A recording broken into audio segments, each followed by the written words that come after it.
Hey friends, Tony here from TL Yarn Crafts with another fun and free crochet pattern. This is the Mulberry Afghan. I designed this blanket as a gift to my cousin who's having her first baby, and I'm so excited to walk you through it step by step.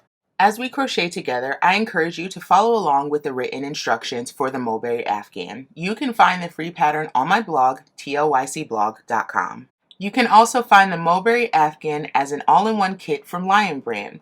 Customize your kit with your favorite colors, then add tools and notions. The entire kit is mailed directly to your home, and you'll receive an email with a PDF copy of the pattern. If you're ready to make the Mulberry Afghan with me, please like this video and subscribe to my channel. These are small steps that allow me to keep sharing free patterns, product reviews, and technique videos every week. Now, let's talk materials. First, you need your main color. For this sample, I use Lion Brand Basic Stitch Anti-Pilling, which is a category for worsted weight 100% acrylic yarn. For this sample, I use 550 yards or 3 skeins in the color white. For my accent color, I went with Lion Brand Mandala Ombre, which is a category for worsted weight 100% acrylic yarn. The original sample uses 620 yards or 2 cakes. In the original, I used the color Joy. Here, I'm using the color Happy. Our other supplies will be a 6.5mm Tunisian crochet hook with a 32-inch cord, a pair of scissors, and a tapestry needle. All tools and yarn are linked down in the description. Starting with your main color, chain 119.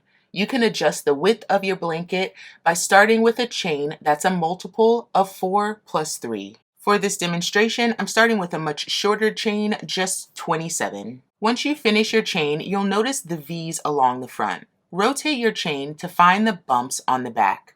Starting with the second chain from the hook, pull up a loop in the back bump of that second chain and each chain down the line.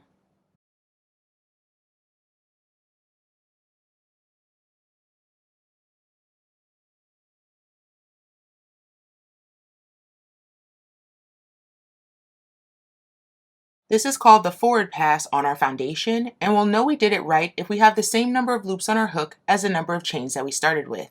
Now we can start our return pass. To begin the return pass, yarn over and pull through 1 loop for a chain 2, then yarn over and pull through 2 loops, yarn over, pull through 2 loops, yarn over, pull through 2 loops, and repeat that until you have just 2 loops left on your hook. Then it'll be time to change color.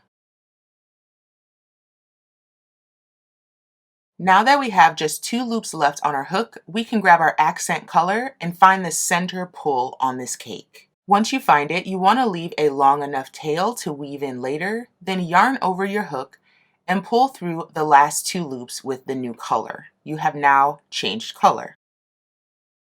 We'll use the vertical bars to make our stitches. Skip this first vertical bar, insert your hook from right to left under the next vertical bar. Yarn over and pull up a loop and keep that loop on your hook. Do the same for the next stitch and each stitch down the line. This is the Tunisian simple stitch. Insert your hook from right to left under the vertical bar, yarn over, pull up a loop, and keep that loop on your hook. Repeat this down the line until you get to the very last stitch where we'll do something slightly different.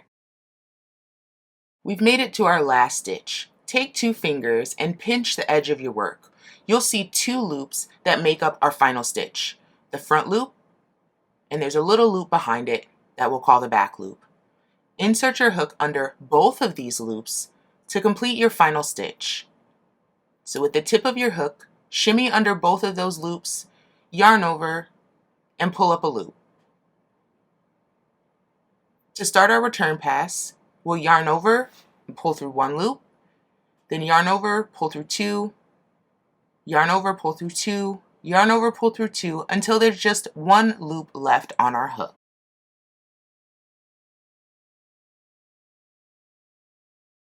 We need to do 1 more row of Tunisian simple stitch in our accent color. So remember that you start with the second vertical bar, insert the hook from right to left under that bar, yarn over and pull up a loop. Repeat that down the line, remembering to insert your hook under both loops of the last stitch.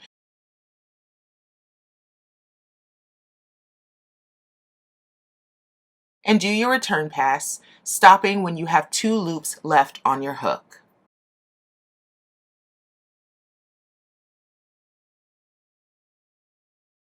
Now that we have 2 loops left, we'll drop our accent color and grab our main color, yarn over and pull through the last 2 loops.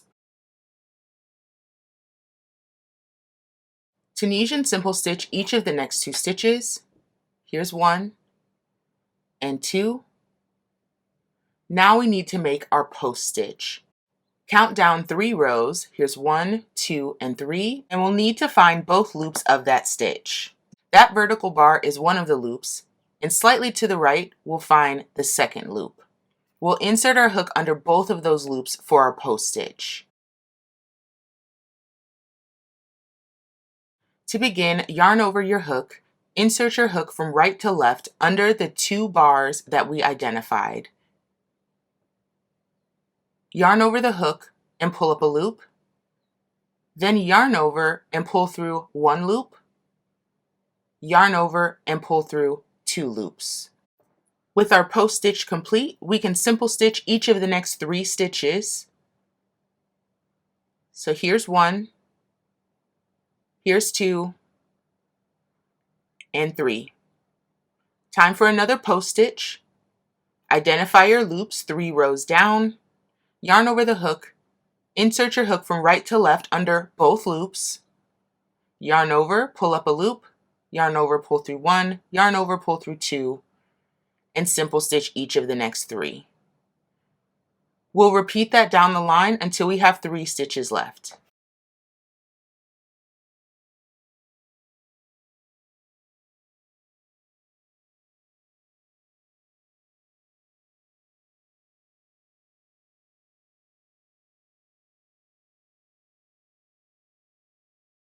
Now that we have 3 stitches left, I can simple stitch each of the next 2, and then work my last stitch, making sure I catch both loops of that final stitch.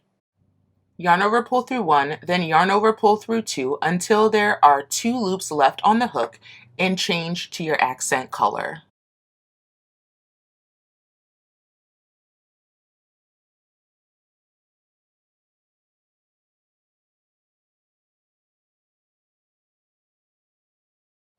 Pull through the last 2 loops on your hook with the accent color, and then we'll do 2 rows of Tunisian simple stitch with our accent. Make sure you start in the second vertical bar. Simple stitch across the row, making sure you catch both loops of the last stitch, and do your return pass, and then do 1 more row of simple stitch and change to your main color, and we'll do another row with our post stitches.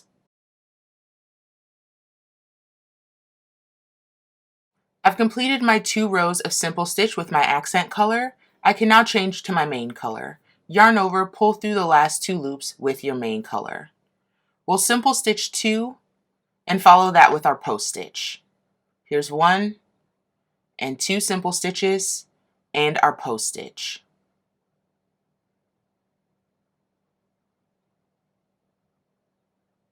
Simple stitch 3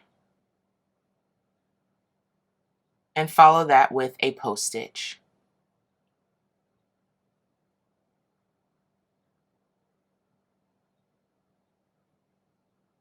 Simple stitch 3 and follow that with a post stitch. The remainder of the blanket body is worked as follows. Continue in pattern, working 2 rows with your accent color in just simple stitch and 1 row of your post stitch row in your main color until you have 111 rows total, or 37 rows of boxes. Your last row should be your post stitch row. Then we'll move on to the bind off and the border. After completing the return pass of our last row, which was a post stitch row, we can move on to our basic slip stitch bind off. Now is also a good time to fasten off your accent color. Just make sure you leave a long enough tail to weave in later. For the slip stitch bind off, we'll start with the second stitch, insert, yarn over and pull up a loop, and then pull through the remaining loop on the hook. We'll slip stitch for each stitch down the line, making sure we keep those slip stitches relatively loose so we don't get any bunching or gathering here at the top of our work. When you make it to the end of the row, make sure you insert your hook under both loops of the final stitch and complete the slip stitch as normal. With the bind off complete, we can move on to the border.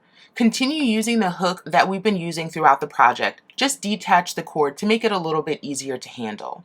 I personally like to move to a traditional crochet hook at this point because the ones that I like have a thumb rest. They're just a bit easier for me to use, but either hook will work just fine for this project. Start with a chain 1, so yarn over the hook and pull through 1 loop. Then we'll place 5 double crochet in that same stitch. Yarn over, pull up a loop in the stitch, yarn over, pull through 2, yarn over, pull through 2. There's 1 double crochet, here's 2, here's 3, here's 4,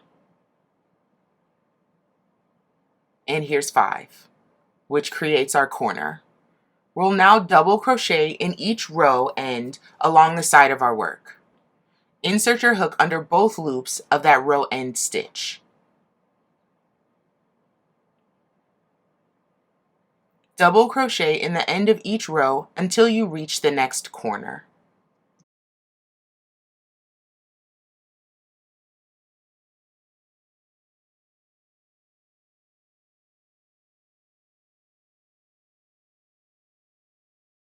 We're ready to make our next corner. Identify your corner and place 5 double crochet in that stitch. Here's 1, here's 2,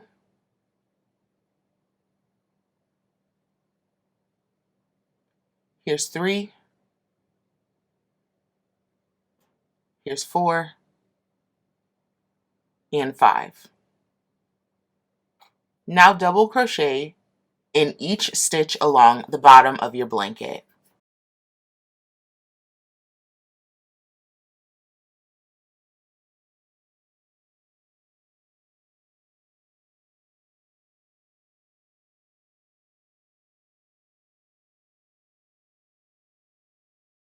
We're now ready to make our next corner. So we'll place 5 double crochet into that stitch. That was 2, here's 3, 4, and 5. We can now double crochet in the end of each row along the side of our blanket.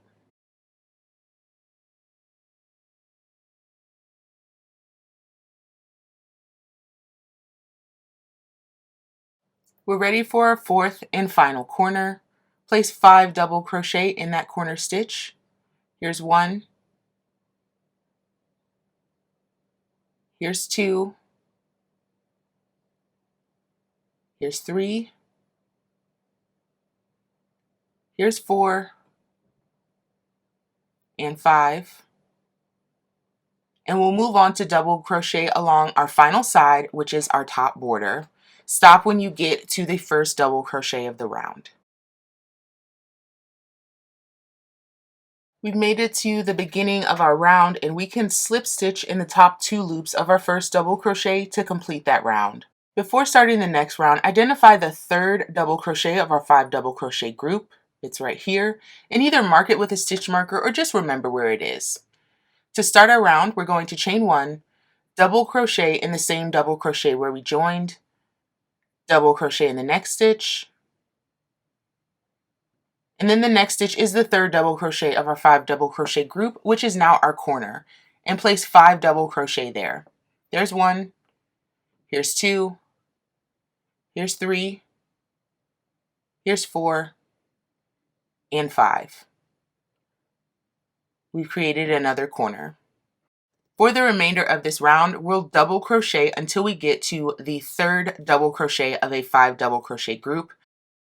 We'll make our corner by placing 5 double crochets into that stitch, double crochet to the next corner and place a corner, double crochet to the following corner, place a corner, double crochet in all of the stitches along the top of our blanket until we get to the end of our round, and then we'll slip stitch into the first double crochet of the round. Now we can fasten off our main color, and this is actually a great time to weave in some ends.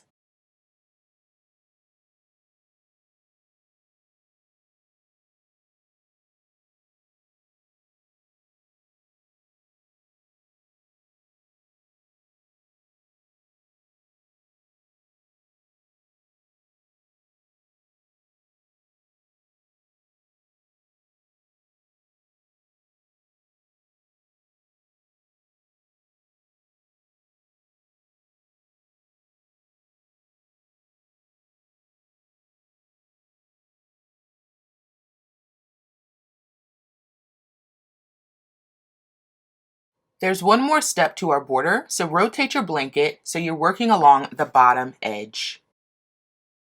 Grab your hook and your accent color, insert your hook into a stitch around the middle of the bottom row, yarn over with your accent and pull up a loop.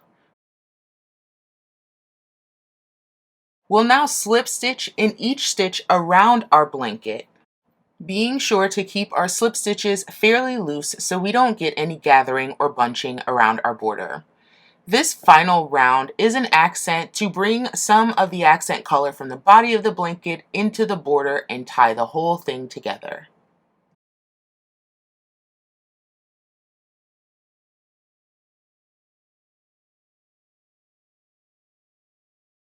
Once we've made it around our blanket, we can fasten off our accent color and do an invisible join that's much easier for me to show you than tell you.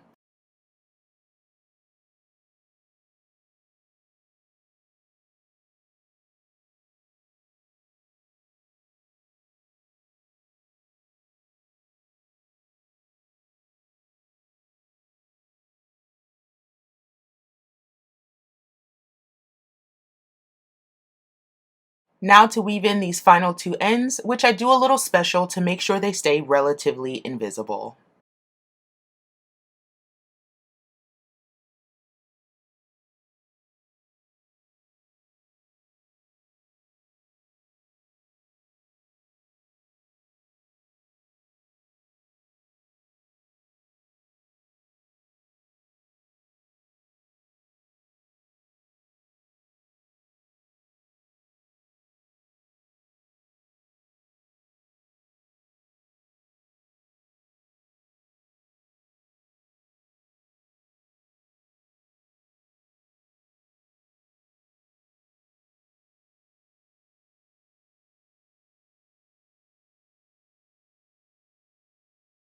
The last step of your Mulberry Afghan will be to block your project, and there's a link to a tutorial video on how to do that in the top right-hand corner of your screen. Thanks so much for joining me to make this project. I really hope you enjoyed it, and if you did, show some love down in the comments. Thanks so much, and I'll see y'all next time.